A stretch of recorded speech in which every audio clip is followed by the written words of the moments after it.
Well, hello everyone and welcome to Painless Universal, conversation with myself and Welsh.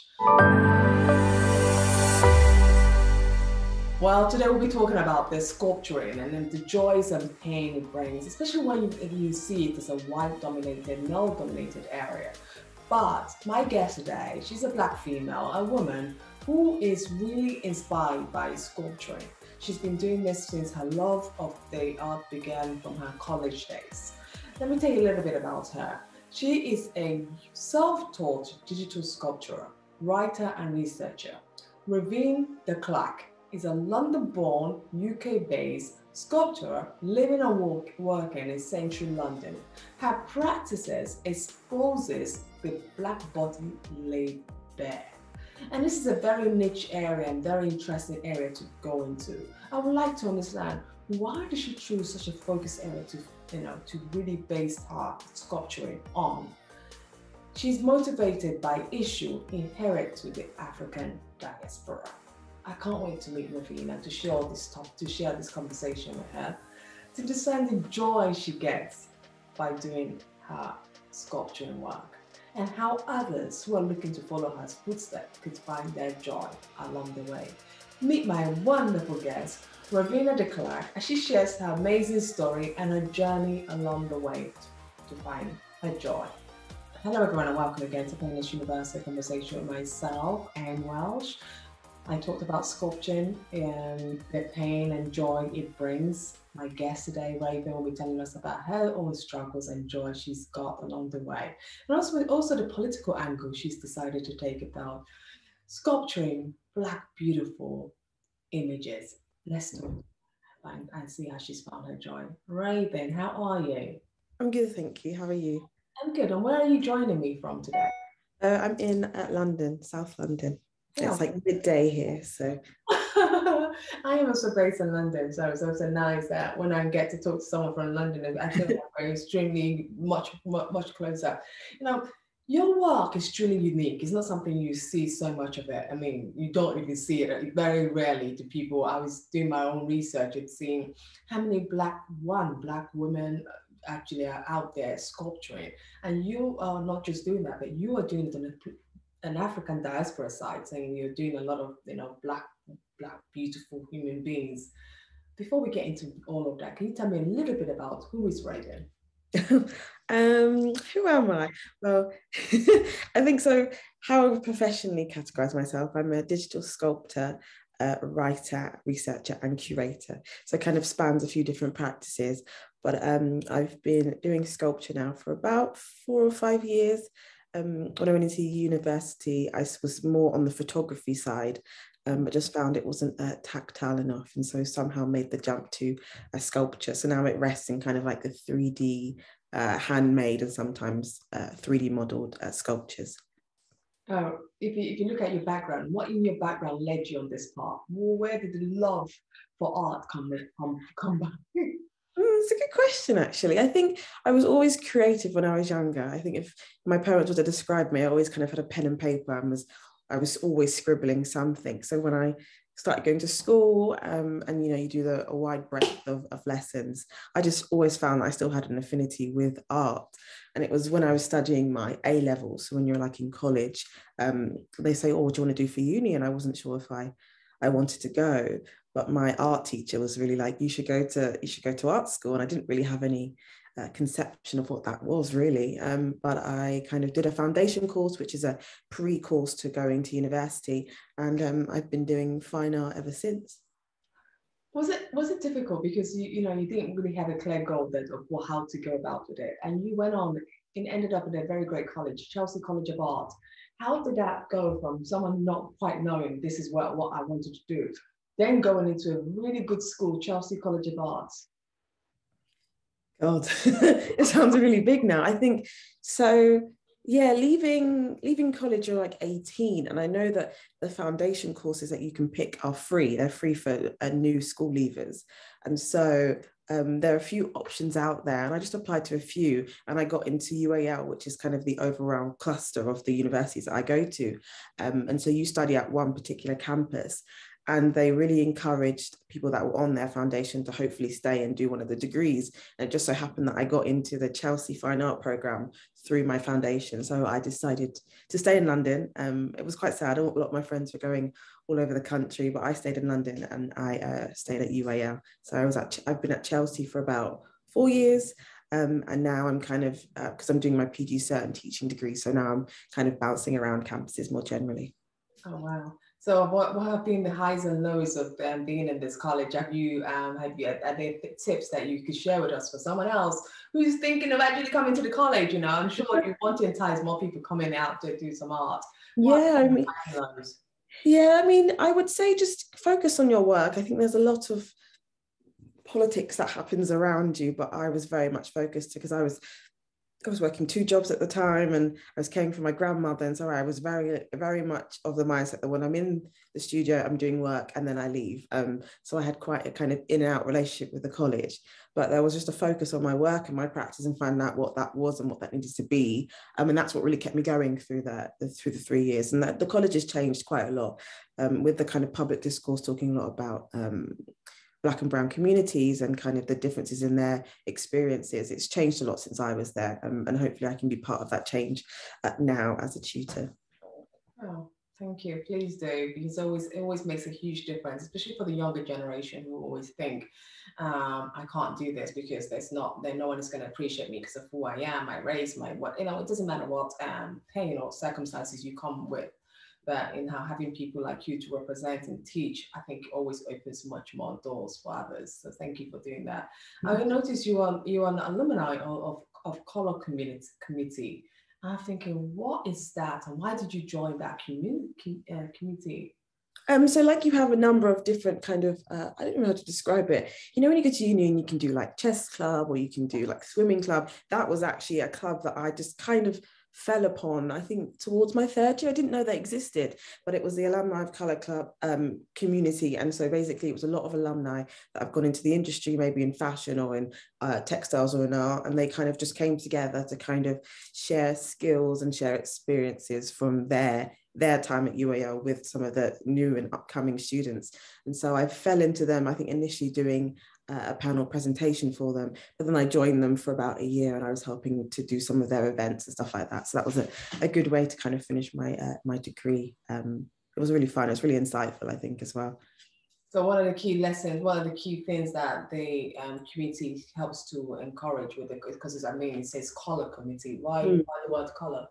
I think because it was very specialist to Black and brown bodies, and they wanted to make that known. So it was the Alumni of Colour Association, and it was very much about skill sharing and knowledge sharing, just to make just to calm and kind of get newer students to kind of understand maybe some of the dynamics that will be happening in these spaces, but actually also the many triumphs that happen and how they can get through successfully, and do that with self-care and just a lot of like love and happiness throughout. So it was a really good space to be in for about a year. Well, Rayvenn, one key thing I have to ask is that you're a woman. Yes. You are doing this then, which is very, very niche area. And one of the things a lot of women are afraid of is just not just being a woman, you're also a Black woman like myself. You always thinking about what if, how do I get myself out there? How do I get my name recognized? It's always a challenge. We're fighting so many things in this world. But I was reading that history. This history of sculpture has been going on for many years, especially in the United States. They've been very, really good sculptures from the 1800s who are women who did this. So why did you choose to go into this very niche area as a Black woman? I think my decisions kind of, I don't know, half of it was kind of just like blind luck and falling into it. But like you're saying, there is this huge tradition that is so under reflected upon. And I only realized it once I went into the practice of sculpture, how many women, especially in America, like you said, have a very very respected practice in sculpture, and just kind of how that understanding wasn't even in my purview when I was studying. So kind of it was a way for me to work through kind of different techniques and actually also learn the history of it. And then also kind of looking around and understanding probably more than maybe Cara Walker and a few other people. I didn't know any Black female sculptors, and I was at a loss. I was, it's always men, it's particularly white men, and just trying to understand why that is. And then when you're thinking about the subjects that they use, just kind of realizing that they don't resonate with me. And so I felt, okay, I'll enter into that space. I'll see what I can make. And so it went from handmade to more kind of digital, and kind of now I pivot in between the two. That's very excellent answer. Thank you so much. You are doing something which is very political, because you're not just doing sculpture, and you're doing black faces and 3D shapes. You're determined to expose the Black body laid bare through the exploitation of the digital side. Why did you choose? It's one thing going into this niche area, and then you go into the exposing the Black body laid bare. Why did you choose to do this side? Well, initially, when I was creating the sculptures, or at least finding the models, it was really just coming from my own kind of perspective. I, as a Black woman, it's a lens that kind of clouds everything that you look at and all the spaces that you enter. So it kind of was only naturally for me that I would pick Black bodies. And then I was doing an exhibition at the time, and it was for an organization, and they were partly based in Mayfair. So it was kind of my first high profile exhibit. And for the first time, I'd got an almost review of my practice, kind of in a catalogue, and that description was there. And it really just kind of got my mind thinking about, okay, if this is how other people view the work, how can I leverage this to make it so seeing a Black woman in sculpture isn't kind of this really novel and like very singular experience. And so I kind of always kept that quote within my kind of bio. And anytime I do produce work, I'm very specific about who I'm sculpting, why I'm sculpting, and being just trying to be very authentic with the fact that, this notion of Black bodies, and particularly how images of Black bodies spread across the internet. I felt that it was really important that my work, I guess, in many ways contributes to that tradition, but change the narrative through sculpture and through my choice of models and styling and different things like that. How do you encourage self-expression? Because one of the things you just described is because of what you saw, that's what led you to this path. So anyone who's thinking of going into this work, how do you encourage them to find their own self-expression? I think that comes from research, and it comes from a lot of kind of self-reflection, as well as kind of having a theoretical kind of side. There is just a kind of general love of figurative work, Black body, and understanding the differences and the nuances in Black bodies compared to, let's say, white bodies. And so it really just stems from this kind of like really childhood kind of fascination with trying to depict that and play with that, and what that will look like in a professional setting. And so it really just comes from me trying to find different ways of showing bodies, and really authentically showing bodies from the way I would see them as a Black woman, opposed to, let's say, a white observer looking in, where it feels almost quite anthropological and quite scientific. So would you say, you've been doing this now for almost, I don't know how long you've been doing this now. Do you think this is a great way for women of color, anyone of color, to really express their feelings, express their pain? Would you say art is a good form of doing that, expressing your feeling, whatever pain you're going through, and you just put it out? Do you think art helps? I think so. I think it's a channel, and it's a medium to tap into that side.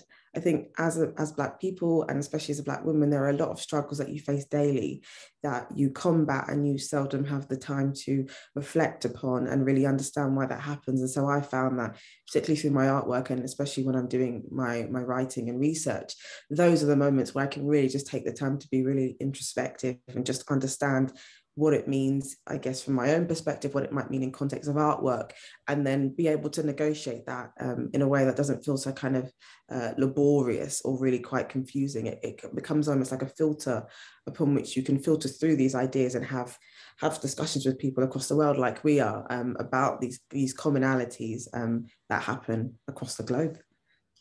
My final question, we live in the Western world, you're doing artwork in a very male-dominated area, and someone else looking out to you is thinking, okay, art is beautiful, but it's also a business. You need to make it a business. You need to make it sustainable. We all need to live. As a young lady like yourself, how would you encourage others to follow suit and still find it in them to also do the business side as well? So that this is not just seen as, okay, I'm doing something I enjoy and love, but also turning your passion into a money-making business. How do you encourage people to do that? Oh, well, I'm still working at it, but I think the first thing I would say is to take yourself seriously. If you are wanting to be in the arts sector and whatever you choose to title yourself, really being true to that. So it was only when my dad asked me, "So, okay, are you an artist then?" In my, I think my second year of study, and I kind of said yes. He was like, okay, well then you have to behave as an artist does. You have to make sure that you're earning and that whatever you're doing, it can support you. And so I would say first, take yourself seriously. And then second, align yourself with people who will be able to support you. So I have an agency now. So that's a really massive kind of economic underpinning for me that has really changed my practice and the things that I can do and the places that I can be. So kind of just finding your network and making sure that whatever you do, and so for the first few years, you're probably going to have to be doing a few three things or things that won't essentially make you a lot of money. But once you establish yourself, you can have a lot more fun with the things you want to do and the things you want to say. And you'll probably have a lot more support doing it. Rayvenn, thank you so much for this conversation. I really appreciate your time and I wish you all the best in the future. In case anyone wants to view your work or anyone wants to purchase it, what's the best way for them to do that? Most up to date is probably my Instagram. So it's my name, Rayvenn de Klerk _art. My name is spelled very weirdly, so it's RayVenn. There probably only is one spelling of mine on Instagram, so they'll probably find me. And to that, my website is there as well. But I'm most active on Instagram, I would say. And all your amazing artwork with different sculptures, and people could actually not just purchase the digital one. You're talking about these are the physical copy, physical handmade one that people could put, for example, I could put in my office, for example. Is that what? Yes. Great. Well, thank you so much for this conversation, and I really wish you joy and to keep going on this journey and keep inspiring other Black women to do the same. Thank you. Thank you.